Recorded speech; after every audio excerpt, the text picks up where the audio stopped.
Les amis, on en parle de ça.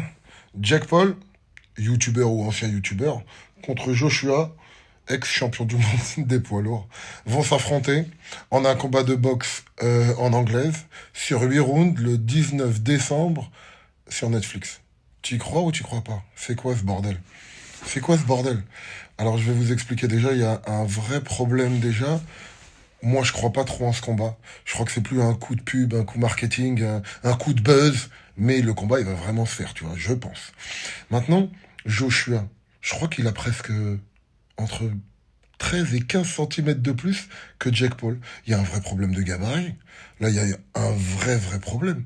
En plus, le youtubeur, ok, c'est un youtubeur, mais il est fort. Attention, hein, tous les gens qui veulent le dénigrer ou un truc comme ça, il est déjà très fort.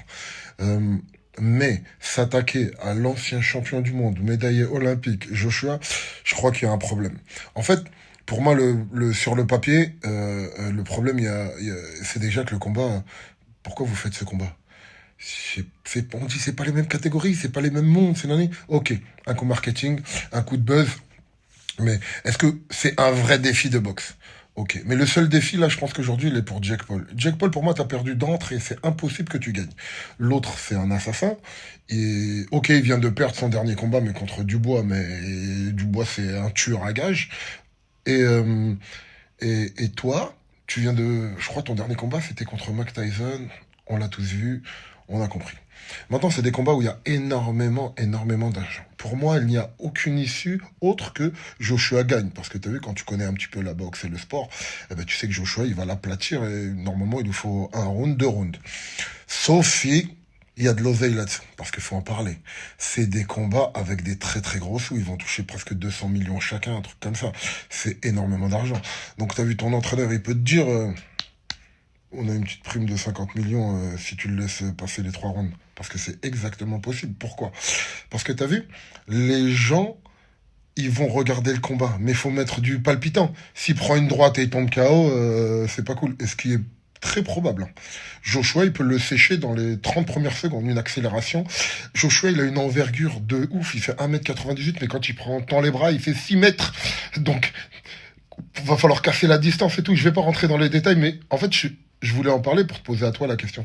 T'en penses quoi de ce combat? C'est un spectacle? C'est un défi sportif? Coup de buzz, non, parce que les deux mecs ils sont très riches et ils ont déjà une notoriété de ouf. Netflix a voulu choquer le monde en faisant genre, je vais faire le combat le plus improbable du monde pour que tous les gens regardent, tous les gens s'abonnent, tous les gens payent. Et toi, t'en penses quoi? C'est quoi? Mais attention, faut voir aussi un truc. Jake Paul, t'as vu, il a fait beaucoup de bien à ce sport. Pourquoi? Parce que t'as vu, l'anglaise, tout le monde ne regarde pas, c'est comme le MMA, tout le monde ne regarde pas, mais Jake Paul, vu que c'est un YouTuber, il va faire regarder ce combat par tout le monde, par tous les gens qui le suivent, parce qu'il est suivi par des millions de personnes, par des petits jeunes, par des mamans, des mamies, des gens peut-être qui n'aiment même pas du tout les sports de combat. Donc indirectement, il donne de la vision à ce sport. Mais est-ce que c'est la bonne vision? Joshua, ancien champion du monde, encore actif, pourquoi tu prends ce combat? Bon, c'est très bien que c'est pour l'oseille. Mais toi, t'as pas trop de défis à part l'oseille. Voilà. Donc, en plus, pour la petite info, il y a Francis Ngannou. Ils lui ont proposé le combat. Parce qu'à l'origine, il devait boxer Gervonta Davis. Pour question X ou Y. Gervonta, il n'a pas voulu accepter le combat. Finalement, ça devait se faire, mais ça s'est pas fait.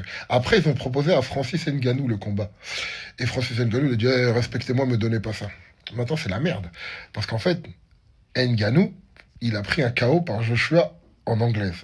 Donc, indirectement, ils ont demandé à Ngannou en premier. Ngannou, il refuse. Et ils vont demander à Joshua, en anglais, c'est son papa, tu vois. C'est plus fort que lui, il l'a prouvé. Et lui, il accepte. Donc, Ngannou, c'est la merde. T'aurais dû accepter le combat, mon ref. Faire des pépettes comme tout le monde, moi, je te le dis.